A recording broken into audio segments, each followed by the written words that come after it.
Bienvenue à vous tous. Nous nous retrouvons pour la deuxième émission de notre série portant sur le calcul différentiel et intégral. Dans la première émission, nous nous sommes contentés de réviser certaines notions apprises à l'école secondaire. Ensemble, nombre réel, fonction. Aujourd'hui, nous rentrons dans le vif du sujet en abordant le concept très important de limite d'une fonction que nous utiliserons pratiquement constamment dans la suite du cours.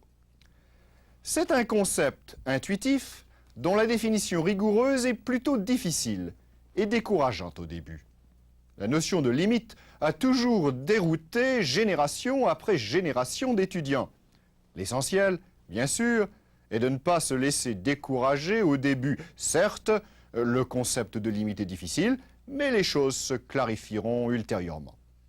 J'ai toujours avec moi en studio mes trois étudiants, Jonas, Shadi et Bardia. Bonjour, comment allez-vous? Bonjour. Bonjour. Alors, le sujet de la leçon d'aujourd'hui, c'est la notion de limite d'une fonction. Et cette leçon va être divisée en 4 blocs. Dans le premier bloc, nous parlerons de limite en un point x0. Dans le second bloc, nous parlerons de limite à droite et à gauche de x0. La troisième partie parlera de limite finie quand x tend vers l'infini. Et finalement, le dernier bloc sera relatif à la notion de limite infinie. Commençons tout de suite le premier bloc, limite en x0. Je voudrais vous demander, dès le début de ce bloc, de bien comprendre qu'il ne faudrait pas au début chercher à être trop rigoureux. Trop de symbolisme mathématique pourrait nous nuire. Contrairement aux habitudes, je crois qu'il vaut mieux essayer de développer un petit peu notre intuition. Et pour vous aider à comprendre cette notion nouvelle de limite, j'ai commencé par préparer un tableau d'une fonction, la fonction trigonométrique sinus x sur x. C'est un tableau de valeurs. Dans la colonne de gauche, vous avez x en radians. Dans la colonne de droite, vous avez les valeurs, c'est-à-dire les nombres réels de sinus x sur x. Il y a deux manières pour x de se rapprocher de 0. On peut considérer que x d'abord est à droite de 0 et donner des valeurs successives de plus en plus proches de 0. Par exemple, x égale 1, 0,7, 0,5, 0,3, 0,1, 0,01, etc. Vous constatez que les valeurs correspondantes de la fonction ont tendance à devenir de plus en plus proches du nombre 1.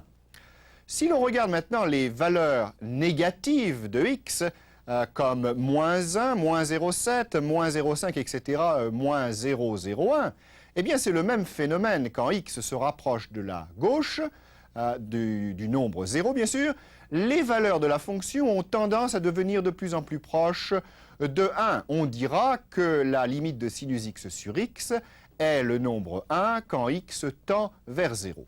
Voilà pour cette première introduction rapide et intuitive à la notion de limite d'une fonction en un point. Nous allons poursuivre cette introduction intuitive en examinant maintenant un certain nombre de figures qui ont été préparées, vous voyez, au tableau. Il y en a 9 et je vais passer un certain temps à commenter la première figure. Sur l'axe horizontal, je considère une valeur x0 qu'on considérera comme fixe. J'ai tracé le graphe, le voici, d'une fonction f de x. On s'intéresse à ce qui se passe lorsque x se rapproche de x0, par la droite ou par la gauche, comme dans le tableau que nous avons considéré tout à l'heure pour la fonction sinus x sur x. Imaginez maintenant les valeurs correspondantes de la fonction lorsqu'on approche x par la droite et par la gauche. Notre intuition nous dit qu'un point mobile sur cette courbe aura une altitude qui a tendance à se rapprocher de plus en plus d'une valeur spécifique finie, la valeur que j'ai indiquée ici sur l'axe vertical, la limite L. Dans un cas de figure comme cela, on dira que la limite de la fonction f de x est le nombre L quand x tend vers x0. Alors, il faut remarquer plusieurs choses importantes. D'abord, il est important de choisir un point x0 qui est tel que dans un voisinage, à gauche ou à droite de x0, la fonction soit bel et bien définie. C'est-à-dire que le domaine, appelé le grand E, de cette fonction doit contenir des points situés à gauche et des points situés à droite de x0. Mais, chose très importante, il n'est pas nécessaire que la fonction soit définie au point x0 lui-même. Dans le cas de figure que j'ai choisi ici, vous constatez en effet que la fonction est bel et bien définie. Elle prend même la valeur L quand x est égal à x0. Mais ceci ne nous intéresse pas dans ce chapitre. Dans ce chapitre, on ne s'intéressera jamais à la valeur de la fonction au point x0 si elle existe. Et il se pourra très bien que la fonction ne soit pas définie en x0. Il y a une petite astuce que mes étudiants trouvent en général amusante et qui permet de découvrir rapidement si une fonction dont on connaît le graphe est une fonction ayant une limite ou non quand x se rapproche de x0. Imaginez qu'en x0, il y ait un mur vertical. Imaginez un mur de briques ici, qui partage donc le premier cadran en deux parties. Imaginez que cette portion de la courbe soit la trajectoire d'un objet, ou disons la trajectoire d'une mouche, ou la trajectoire d'une abeille. Il y a deux manières pour cette abeille de se rapprocher du mur, par la droite ou bien par la gauche. Alors, imaginez, il y a toujours manière de compliquer ou d'améliorer cette histoire, imaginez que cette abeille ou cette mouche aille à une vitesse folle le long de cette trajectoire. Qu'est-ce qu'il va se produire? Elle va se cogner sur le mur. Elle va se cogner, elle va s'écraser, cette pauvre mouche, à cette altitude-là, et Dieu et son âme, il ne va pas rester grand-chose, il va rester un point d'impact, disons une tache de sang. Maintenant, si la mouche se rapproche par la gauche, qu'est-ce qui va se passer? Même phénomène, elle va s'écraser au même endroit, les deux points d'impact vont coïncider. Lorsque cette situation se produira, lorsque ces deux mouches se rencontrent au même point, on dira que la fonction a une limite. On dira que la limite est le nombre L, l'altitude du point d'impact, lorsque x tend vers x0. Alors maintenant, nous allons passer en revue les autres cas de figure. Et pour voir si vous avez compris cette astuce qui n'a rien à voir avec les mathématiques, mais qui, une fois encore, est commode, essayez de l'appliquer au deuxième cas de figure. Que pensez-vous? Que va-t-il se passer quand x se rapproche de x0 par la droite ou par la gauche? Il y aura une limite. Il y aura une limite, pourquoi? Parce que le point de contact, c'est... Le point d'impact sera là. Maintenant, vous pourriez dire, ben oui, mais puisqu'il y a un petit cercle ouvert, ici, ça veut dire que quand x est égal à x0, la fonction n'est pas définie. Est-ce que ça a une importance quelconque? Non. Non, puisqu'on a dit au début qu'on ne s'intéresse pas à la valeur de la fonction au point x0. Donc, Jonas, vous avez raison, ici, c'est bien un exemple de fonction qui a une limite, le nombre grand L, quand x tend vers x0. Passons au cas suivant. Alors, la seule différence, vous voyez, c'est que quand x est égal à x0, la fonction prend la valeur f de x0, cette valeur-là, qui est supérieure au nombre indiqué, la L. Est-ce qu'il y a une limite ou pas de limite? À votre avis? Oui. Oui. En effet, bonne intuition, il y a une limite car la mouche qui vient de la droite, la mouche qui vient de la gauche vont toujours avoir le même point d'impact sur le mur de briques, ce point-là à l'altitude L. Et ce que j'ai dit concernant f de x0 n'a absolument aucune importance puisqu'on ne s'intéresse pas à la valeur de la fonction quand x est égal à x0. Bon, passons au graphique suivant qui est d'un type un petit peu différent. Vous voyez, il y a deux branches de cette fonction. Dites-moi rapidement s'il y a limite ou pas limite dans ce cas-là. Non, il n'y a pas de limite. Il n'y a pas de limite car la mouche provenant de la droite va avoir un point d'impact à cette altitude, mais la mouche provenant de la gauche va avoir un point d'impact à une altitude différente. Comme les deux points d'impact ne coïncident pas, il n'y aura pas de limite. Donc la fonction représentée ici n'a pas de limite quand x approche x0. Est-ce que le phénomène est très différent ici? Non. Ben non, ici, la seule chose que j'ai fait pour essayer de vous ennuyer un petit peu, c'est d'ajouter la valeur associée à x0, f de x0, mais vous savez maintenant que ceci n'a absolument aucune importance. Donc le phénomène est essentiellement le même que dans le cas précédent, il n'y a pas de limite. Ah, ici c'est un peu différent. En ce qui concerne la mouche qui provient de la gauche, il y a un point d'impact. Le voilà. En ce qui concerne la mouche qui chemine sur cette trajectoire à droite, qu'est-ce qui va se passer? Ça continue.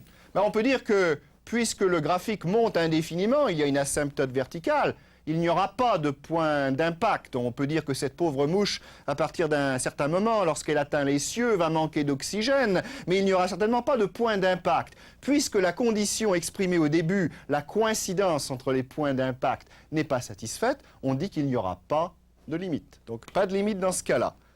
Ce cas de figure est un peu semblable. Là, les deux mouches s'en vont vers les cieux, il n'y a pas d'impact du tout, donc il n'y a pas possibilité de coïncidence entre points d'impact. Par suite, il n'y a pas de limite. Que pensez-vous de ce cas-là? Il est assez semblable au précédent, sauf que lorsque x se rapproche de x0, au lieu d'aller vers les cieux, cette pauvre mouche, ces deux pauvres mouches s'en vont vers l'enfer là-bas, au centre de la Terre. Hein. Pas de point d'impact à nouveau, donc pas de limite. Le dernier cas de figure est un peu plus compliqué, je l'ai fait exprès. J'ai choisi une fonction d'un type un petit peu bizarre, qui oscille énormément. L'équation de cette fonction, c'est y égale sinus de 1 sur x. Et je suppose que x se rapproche de 0 par la droite et par la gauche. Et alors là, ce que vous allez constater, c'est que cette fonction oscille très très rapidement, mais sans jamais atteindre la moindre valeur située entre -1 et 1. La fonction va passer par toutes les valeurs possibles entre -1 et 1 sans se rapprocher d'un nombre quelconque entre -1 et 1. C'est un cas où il n'y a pas de limite. C'est un cas un peu différent des précédents.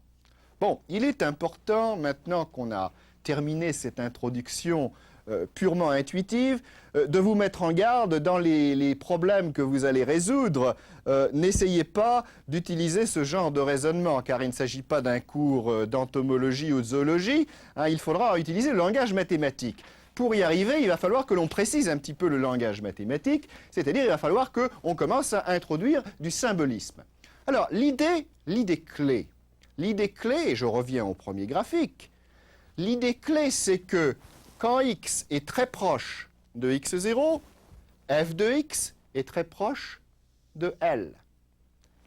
Une autre manière d'exprimer ça, et là c'est le génie de Cauchy finalement d'avoir vu le problème sous cet angle, on peut dire, et c'est beaucoup plus utile, que f de x peut être aussi près que l'on veut du nombre L, pourvu que x soit suffisamment près de x0. Vous voyez, j'ai un peu inversé la démarche.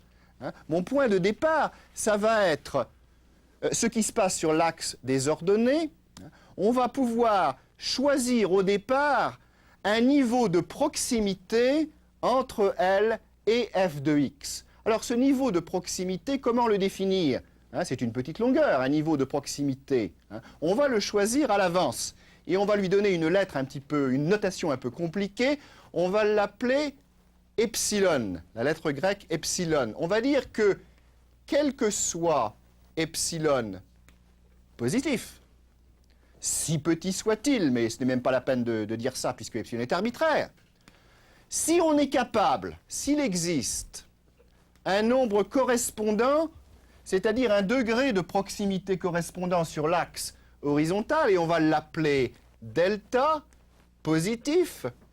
Et si, lorsque la proximité entre x et x0 est moindre que delta, c'est-à-dire si, lorsque x est entre x0 moins delta et x0 plus delta, on constate alors que la valeur correspondante, l'image f de x, est comprise entre L moins epsilon et L plus epsilon, alors on dira, c'est la définition rigoureuse, que la limite de la fonction f de x est égale au nombre L quand x approche x0. Donc vous voyez ici, je peux me permettre d'utiliser le symbole si et seulement si, qui nous indique bien que nous sommes arrivés à une définition de la notion de limite.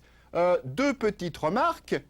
Au lieu d'écrire que x est compris entre x0 moins delta et x0 plus delta, vous pouvez écrire de façon strictement équivalente que x moins x0 en valeur absolue est compris entre 0 et delta.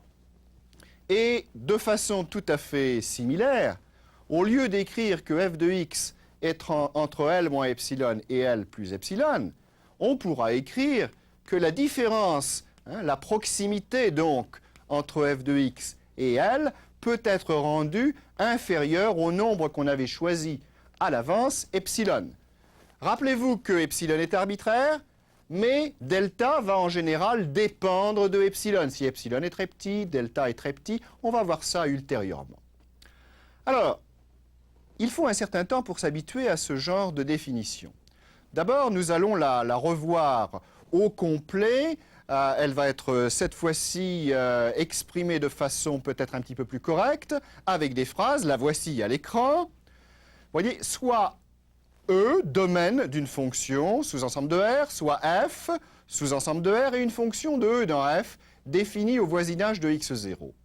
On dit que la fonction F admet le nombre réel L, pour limite, lorsque x tend vers x0, si et seulement si, et là on va retrouver le symbolisme qu'on avait au tableau, quel que soit epsilon positif, il existe delta positif, tel que quand x appartient à E, et quand x moins x0 en valeur absolue est compris entre 0 et delta, alors ceci implique que la différence f de x moins L est inférieure à epsilon. Si ceci est vrai, on écrit alors que la limite de f de x est le nombre L quand x tend vers x0. Alors voilà donc cette fameuse définition qui, d'après mon expérience, n'est pas comprise du premier coup. Il faut comprendre que tout ce symbolisme complique un peu les choses, mais je suis sûr que vous allez vous y habituer rapidement. Et nous allons d'ailleurs faire prochainement des exercices d'application de cette définition.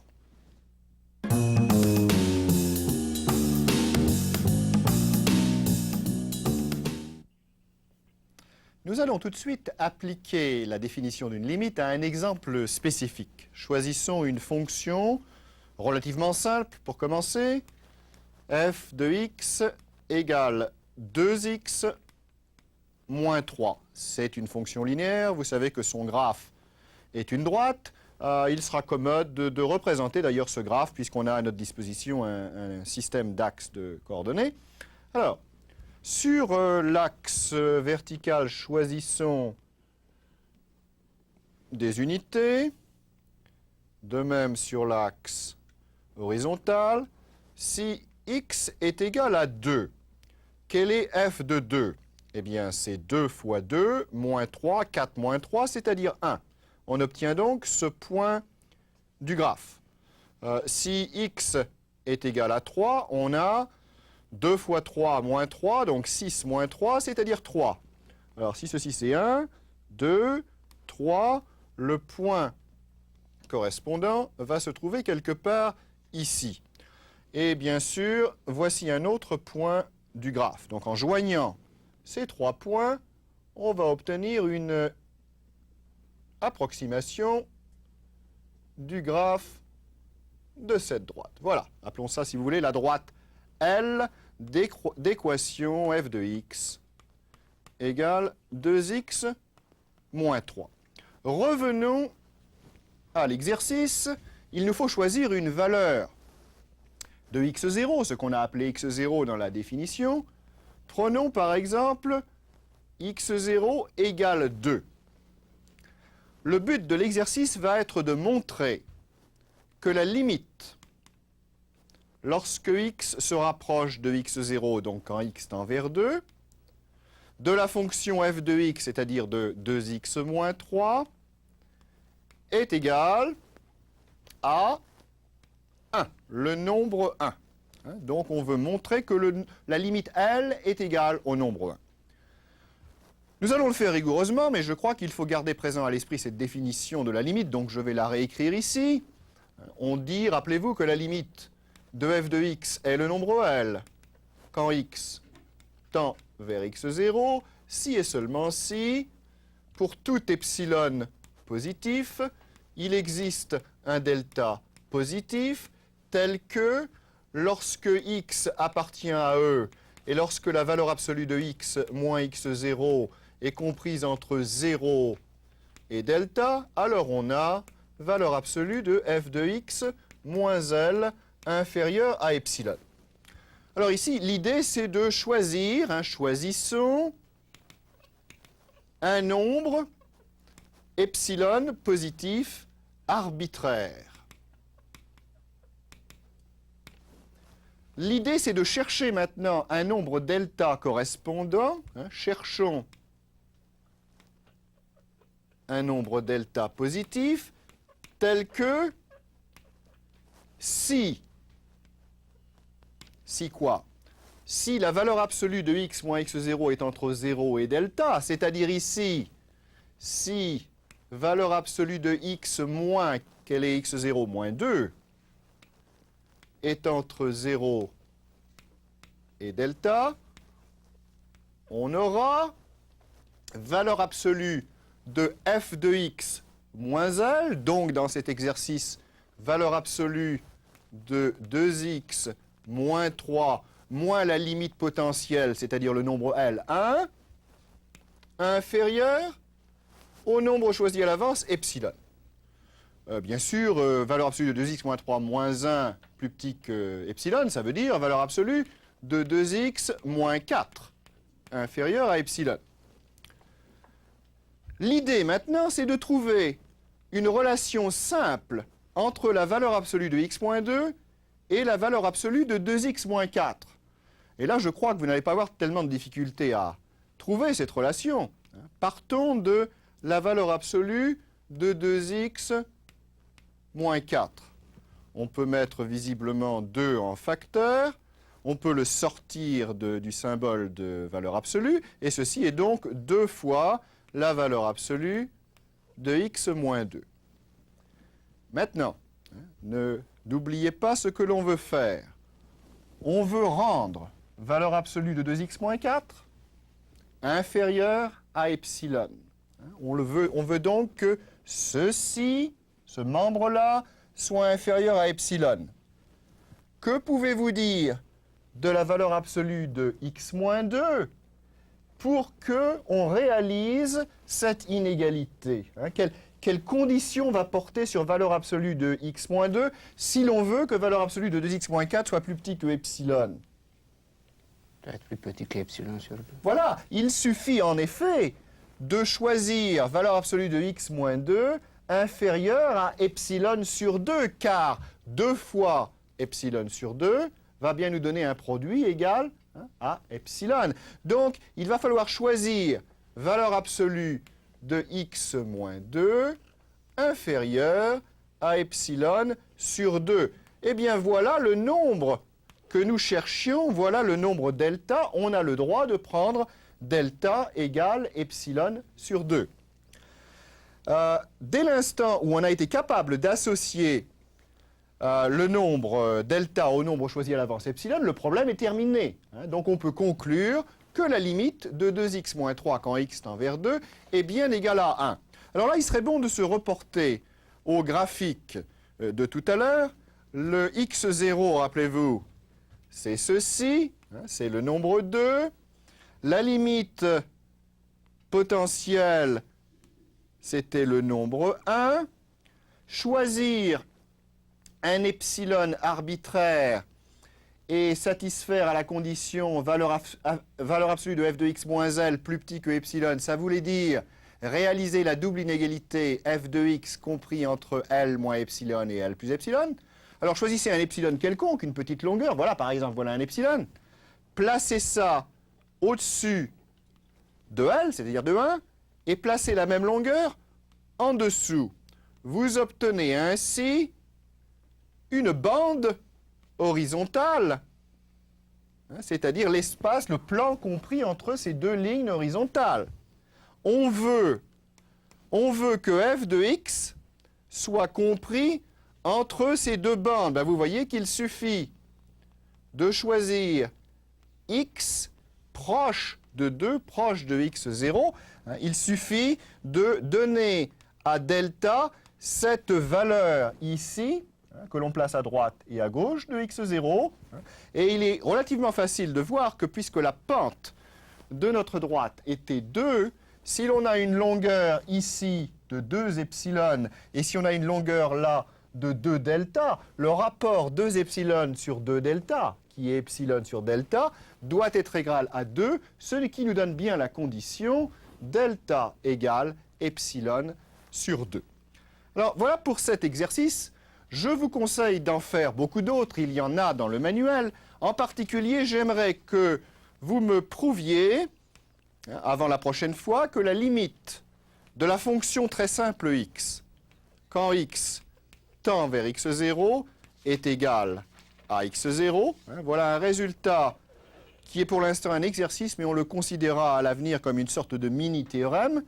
Et de même, limite de valeur absolue de x, quand x tend vers x0, prouvez-moi que c'est égal à la valeur absolue de x0.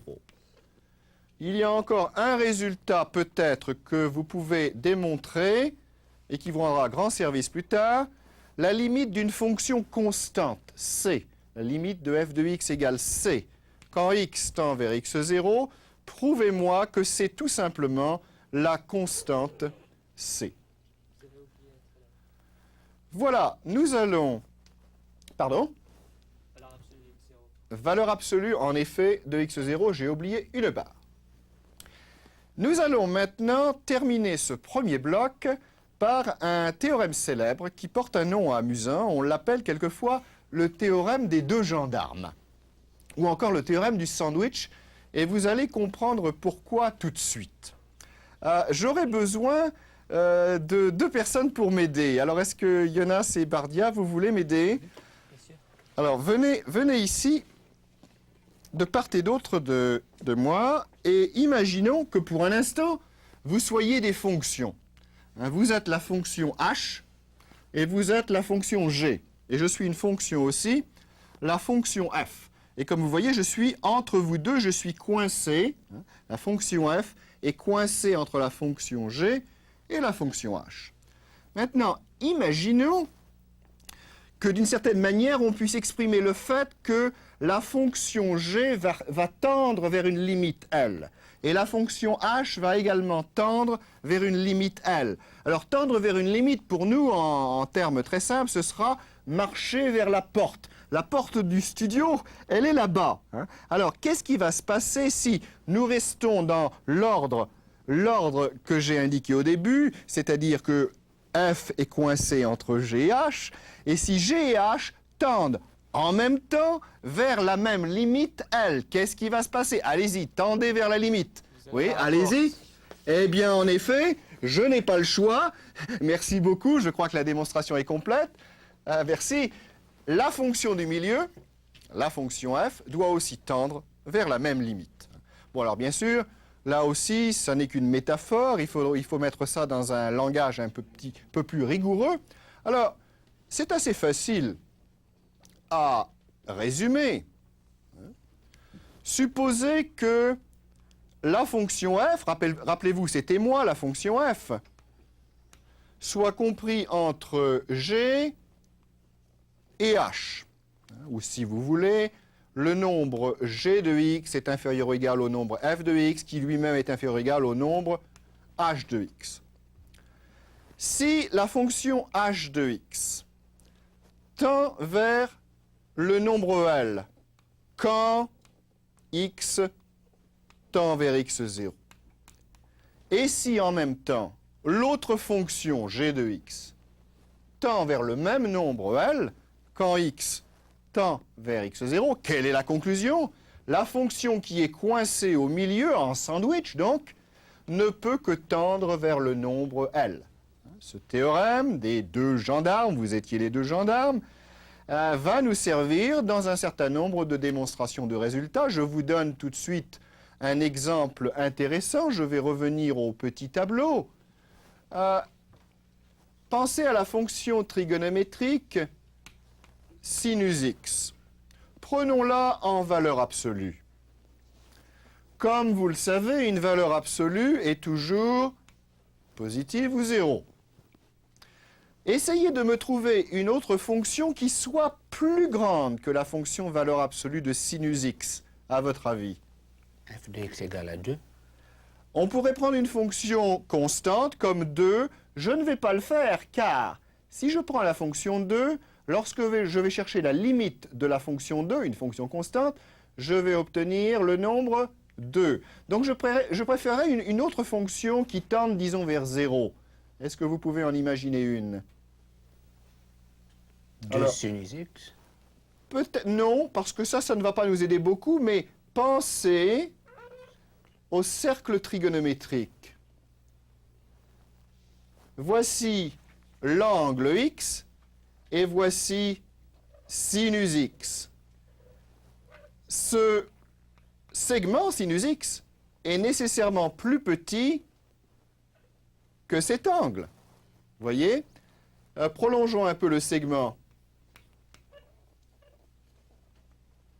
L'arc de cercle ici représente 2x, alors que le segment, c'est 2 fois sinus x.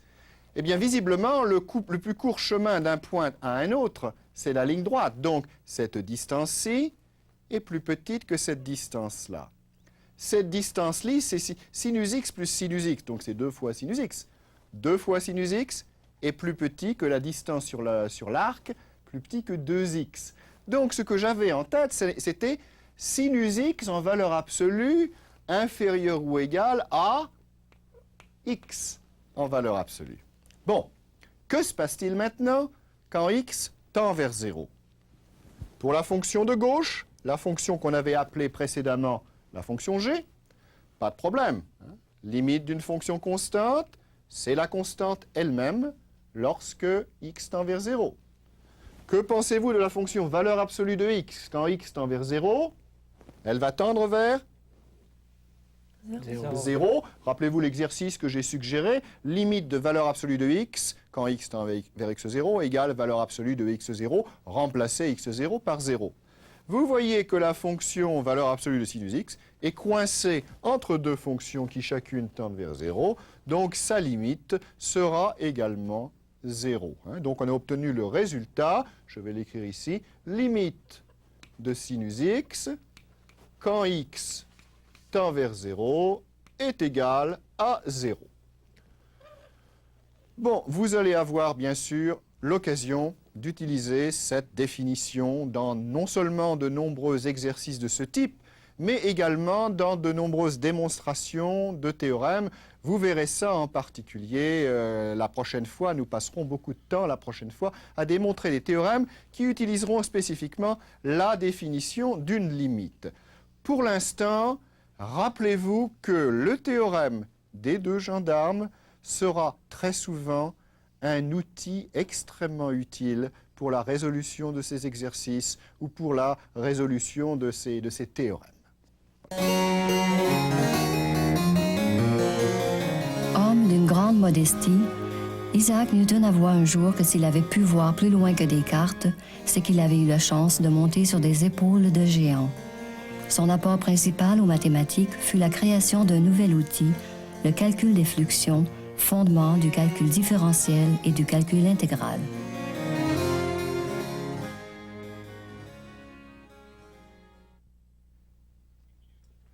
Commençons maintenant le deuxième bloc, qui est consacré à la notion de limite à gauche et limite à droite en un point x0. Il s'agit d'une extension de la notion de limite qu'on a vue tout à l'heure. Pour vous aider, j'ai tracé un certain nombre de cas de figure. On va les regarder successivement. Sur la première figure, la fonction dont le graphe est f ici. Cette fonction a un domaine E qui, comme vous le voyez, ne s'étend pas à gauche de x0. Il est donc impossible pour x de tendre vers x0 car il n'y a pas de point correspondant sur le graphe. La seule manière, c'est d'approcher x0 par la droite. Dans une figure de ce type, repensez à cet exemple de la mouche se déplaçant sur cette trajectoire, la mouche va atteindre ce point d'impact ici, à l'altitude L. On dira qu'il y a une limite à droite quand x tend vers x0 à droite. C'est un nouveau type de limite, plus simple que ce qu'on a vu précédemment. La notation qu'on va utiliser va être un petit peu différente. On va écrire que la limite quand x tend vers x0, mais alors, pour distinguer ça du cas précédent, on va mettre x0 plus. Plus voudra dire qu'on tend vers x0 par la droite. Cette limite pour la fonction f de x, dans cet exemple, existe et est le nombre réel petit l. Alors, regardez maintenant le second graphique. C'est tout à fait le même genre de situation, sauf que cette fois-ci, on ne peut plus approcher x0 par la droite, puisqu'il n'y aurait pas de point correspondant de la courbe. On peut seulement approcher x0 de la gauche. Ici, comme tout à l'heure, il y a une limite qui va être L', mais c'est une limite à gauche, quand x tend vers x0 à gauche. On écrira limite de f de x quand x tend vers x0 moins, un petit moins ici, qui veut dire à gauche, et c'est le nombre L'. Dans le graphique du milieu, là, il est possible d'approcher x0 à droite ou à gauche. Oubliez pendant un instant ce qui se passe à gauche. On peut essentiellement retrouver ce qu'on avait sur le premier graphique. On peut dire que la limite de f de x, quand x tend vers x0 à droite, donc plus, c'est le nombre L. De même, oubliez ceci pendant un instant, regardez ce qu'il y a à gauche de x0, on retrouve la situation qui est là. La limite de f de x, quand x tend vers x0 moins, va être le nombre L'. Observez que L et L' sont différents. Ici, c'est la même chose, mais elles sont identiques. L et L' sont identiques. En plus, on se retrouve ici dans une situation vue dans le premier bloc. Ici, il y a une limite. Alors, vous voyez, il y aura une limite pour f de x quand x tend vers x0. Et cette limite sera L. Si et seulement si, il y a une limite à gauche quand x tend vers x0 moins, et il y a une limite à droite quand x tend vers x0 plus, et quand ces deux limites sont identiques, c'est-à-dire égales toutes les deux au nombre L ici. Ça, c'est un théorème très utile en pratique et dont la démonstration est absolument évidente puisqu'elle se déduit des définitions. Alors, nous allons voir ces définitions maintenant exprimées de façon plus rigoureuse en utilisant le symbolisme epsilon delta, comme dans le premier bloc. Vous allez les voir apparaître tout de suite. Il y aura une définition pour la limite à gauche et une pour la limite à droite. Voici celle pour la limite à droite. Soit E, sous-ensemble de R, f, une fonction de E dans f, définie à droite de x0, mais pas nécessairement en x0. On dit que la fonction f admet le nombre réel L pour limite à droite, lorsque x tend vers x0 à droite, si et seulement si, pour tout epsilon positif, il existe delta positif tel que, alors là, regardez bien la double inégalité x compris entre x0 et x0 plus delta. Cette fois-ci, x doit être nécessairement à droite de x0, car on ne peut approcher x0 que par la droite. Sinon, la conclusion reste la même, valeur absolue de f de x moins L doit être plus petit en valeur absolue que epsilon. On écrit que la limite quand x tend vers x0 plus de f de x est égale à L. L'autre définition maintenant va s'occuper du cas de la limite à gauche. La fonction a pour limite à gauche de x0 le nombre L lorsque x tend vers x0 à gauche, si et seulement si, pour tout epsilon positif, il existe un delta positif tel que, alors là, regardez bien la double inégalité, x compris entre x0 moins delta et x0, car on ne peut approcher x0 que par la gauche, et on arrive encore à la conclusion valeur absolue de f de x moins L plus petit que epsilon. Et bien sûr, on écrit comme conclusion que la limite quand x tend vers x0 moins de f de x est égale à L. Voilà. Alors, vous devez vous rendre compte qu'il s'agit essentiellement de généralisation assez évidente de ce qu'on a vu dans le cadre un petit peu plus général du bloc 1. C'est alors qu'il se rendit à Paris pour convaincre Louis XIV de faire la conquête de l'Égypte que Leibniz s'initia aux mathématiques des penseurs modernes. Il fit en même temps que Newton la découverte du calcul intégral et différentiel, et pour la première fois en octobre 1675, il utilisa le symbole de sommation pour représenter l'intégrale.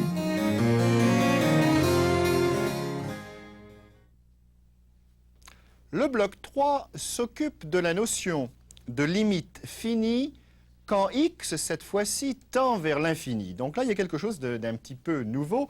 Et à nouveau, pour vous aider, j'ai tracé certaines figures. Regardons-les l'une après l'autre. Regardez cette fonction f dont le domaine est grand E représenté ici. Vous constatez que le domaine grand E contient des valeurs de x aussi grandes que l'on veut. On peut dire ici que la fonction f est définie pour x au voisinage de l'infini, puisque x peut être aussi grand qu'on le veut. Eh bien, dans une situation comme celle-ci, où visiblement la courbe possède une asymptote horizontale, on dira qu'il y a une limite égale à L lorsque x tend vers plus l'infini, et on écrira limite de f de x égale au nombre fini L lorsque x tend vers plus infinité. Donc, il y a une petite différence avec ce qu'on a vu précédemment. On avait précédemment x tend vers x0. Ici, x peut devenir aussi grand que l'on veut. Alors, si on veut exprimer ça avec un symbolisme un peu plus compliqué, on peut dire que pour tout epsilon positif, il existe un nombre grand A tel que si x appartient à E, le domaine, et si x est supérieur ou égal à A, alors on a valeur absolue de f de x moins L inférieure à epsilon. En effet, choisissez epsilon, ici et là, portez-le de part et d'autre. Il est bien évident que si x est supérieur, donc est situé n'importe où à droite de ce point A, c'est bien x supérieur ou égal à A, la courbe se trouve entre L et L moins epsilon. Donc cette condition sera satisfaite. Regardez l'autre figure. X, cette fois-ci, se rapproche de moins l'infini et la courbe, à ce moment-là, tend à se rapprocher à nouveau d'une asymptote également horizontale. On écrira limite de f de x égale à petit l quand x, cette fois-ci, tend vers moins l'infini. Vous allez retrouver ceci, ainsi que la définition de la limite quand x tend vers moins l'infini. Dans quelques instants, ce sera exposé de manière un peu plus complète qu'ici. Donc voici la définition 3, soit f, fonction de E dans f, définie au voisinage de plus infini. On dit que f admet pour limite le nombre réel L lorsque x tend vers plus l'infini, si et seulement si, pour tout epsilon positif, il existe grand A appartenant à R, tel que si x appartient à E et si x est supérieur ou égal à grand A, alors la valeur absolue de f de x moins L est inférieure à epsilon, et on écrit dans ce cas que la limite quand x tend vers plus l'infini de f de x est égale à L. De même définition 3', soit f, fonction de E dans f, définie au voisinage de moins l'infini.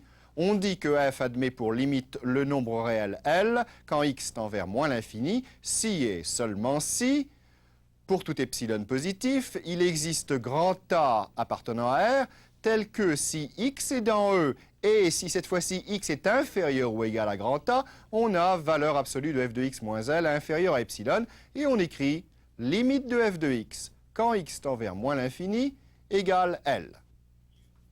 Vous voyez qu'il n'y a pas de difficulté particulière dans ce genre de généralisation.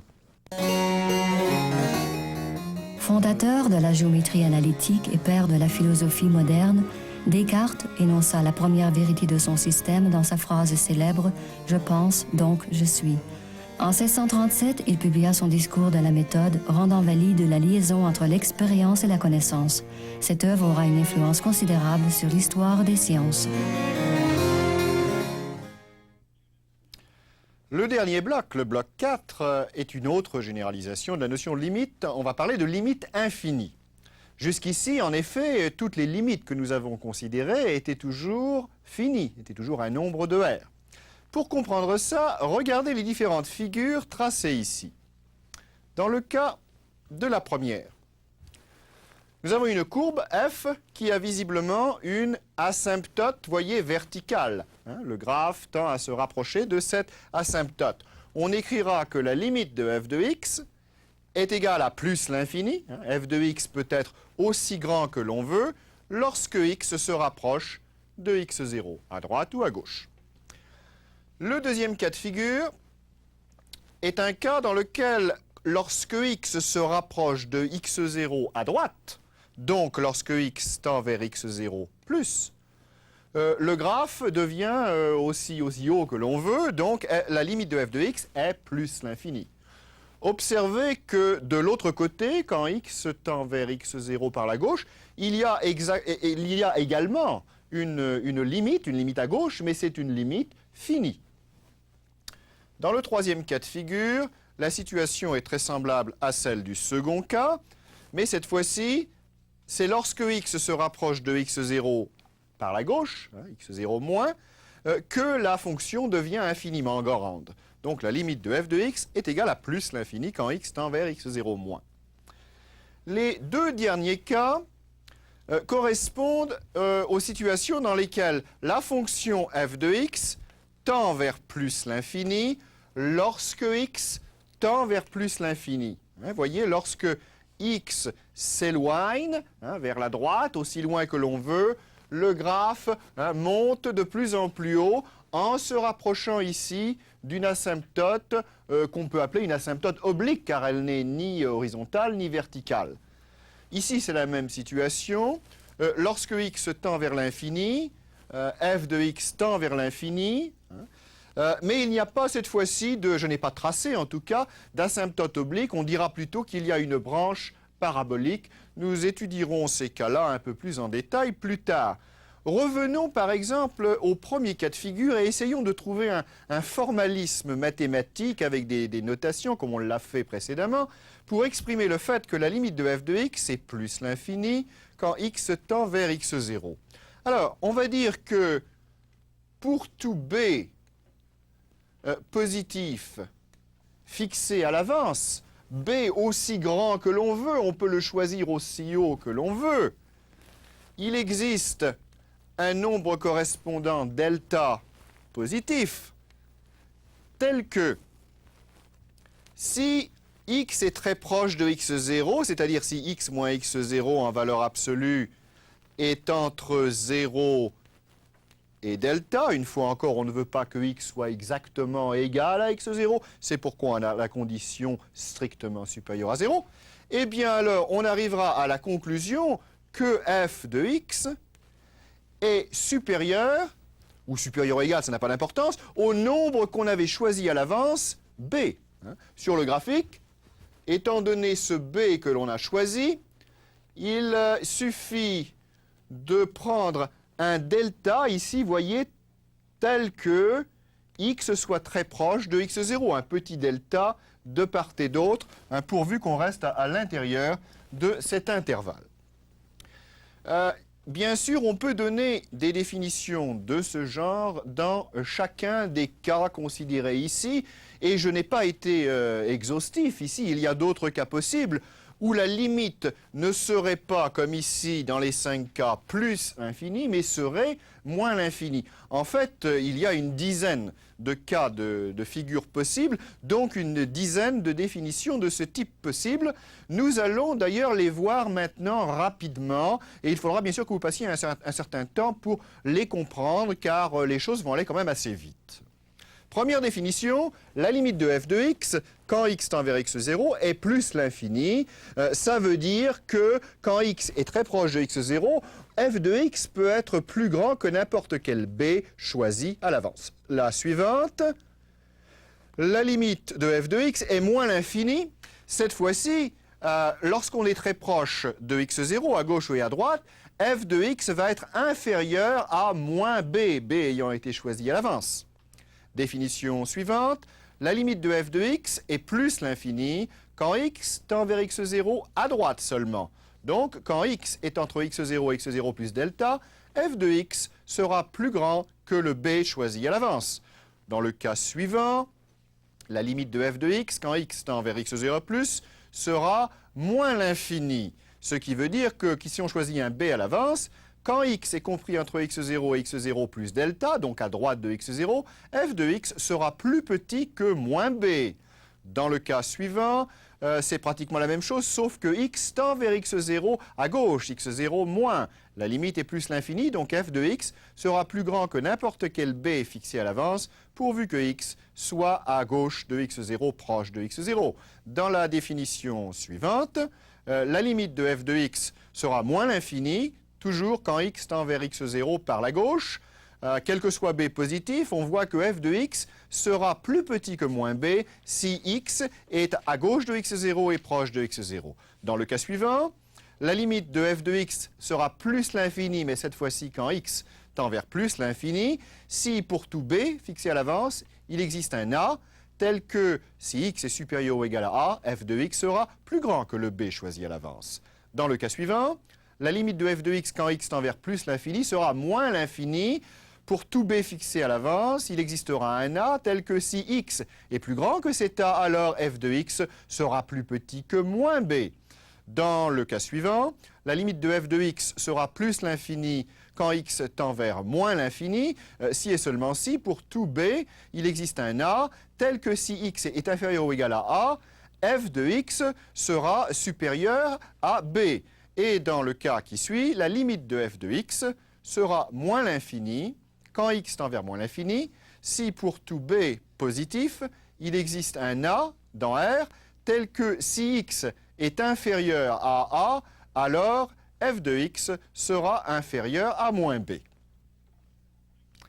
Voilà ce qui termine cette longue énumération et je vous engage à revoir toutes ces définitions. Il faut un certain temps pour s'y habituer. Avant de terminer ce bloc, j'aimerais d'abord vous demander ce que vous pensez de ce genre d'approche, en particulier le symbolisme. Est-ce que vous vous trouvez mal à l'aise? Car d'expérience, je sais que les étudiants n'aiment pas beaucoup ça au début. Un peu avec les epsilon et les θ. Les epsilon et les delta. Ça, je crois que c'est pratiquement inévitable. Il va falloir le temps de vous y habituer. Est-ce qu'il y a autre chose dans ce genre de présentation qui vous semble difficile? J'aimerais avoir un peu plus d'explications sur les asymptotes obliques. En effet. Les asymptotes verticales, horizontales, en général, tout le monde comprend ça. Les asymptotes obliques, c'est un petit peu plus difficile. Bien que le concept soit pratiquement le même, nous allons passer beaucoup de temps dans un chapitre ultérieur à différencier les deux cas, branche parabolique et asymptote oblique. Puisqu'il nous reste un tout petit peu de temps, nous allons faire un exercice se rapportant à cette notion de limite infinie. Alors, considérez la fonction f de x égale à 1 sur x. Et imaginez que x tende vers plus l'infini. Pouvez-vous me dire s'il y a une limite pour cette fonction 1 sur x quand x tend vers plus l'infini? Alors peut-être que pour vous aider, il serait bon rapidement de voir l'allure de cette courbe. Il s'agit de l'hyperbole équilatère y égale 1 sur x. Voici x, O, y, hein, et ce que l'on veut visiblement montrer, c'est que la limite de 1 sur x, quand x tend vers plus l'infini, est égale à 0.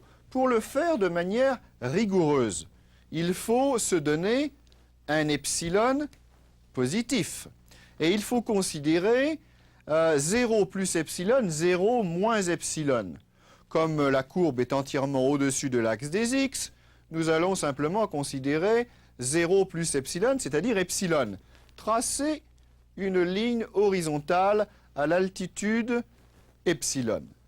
Qu'est-ce que l'on cherche à mettre en évidence? Qu'est-ce que l'on veut découvrir qui va dépendre de epsilon, à votre avis? Est-ce qu'on veut un delta ici? Ou est-ce qu'on veut voir ce qui se passe? On veut voir si x peut être aussi grand que l'on veut? Grand A, peut-être. Voilà. On cherche un grand A. En effet, on veut que 1 sur x, la fonction, moins la limite potentielle c'est 0 en valeur absolue, soit inférieur à epsilon. Donc, ici, on n'a pas besoin de valeur absolue puisque la fonction est positive. On veut essentiellement que 1 sur x soit plus petit que epsilon. Eh bien, il suffit de transformer maintenant cette inégalité. Puisqu'on a affaire à des nombres positifs, vous savez qu'on peut se permettre de permuter le epsilon et le x. Donc, on peut écrire 1 sur epsilon plus petit que x. Mais une autre manière de lire ceci, c'est x plus grand que 1 sur epsilon. Vous voyez, on associe le nombre a égal à 1 sur epsilon, et si x est supérieur à a, alors on aura bien valeur absolue de 1 sur x moins 0 est inférieur à epsilon. Donc, ceci conclut la démonstration. Alors, la prochaine fois, nous allons continuer bien sûr cette étude des limites et nous étudierons un certain nombre de théorèmes très utiles. Nous terminons pour aujourd'hui cette introduction à la notion de limite et nous vous encourageons à faire les exercices du manuel. Dans la prochaine émission, nous poursuivrons l'étude des limites, nous prouverons plusieurs théorèmes qui nous seront extrêmement utiles à l'avenir. À bientôt!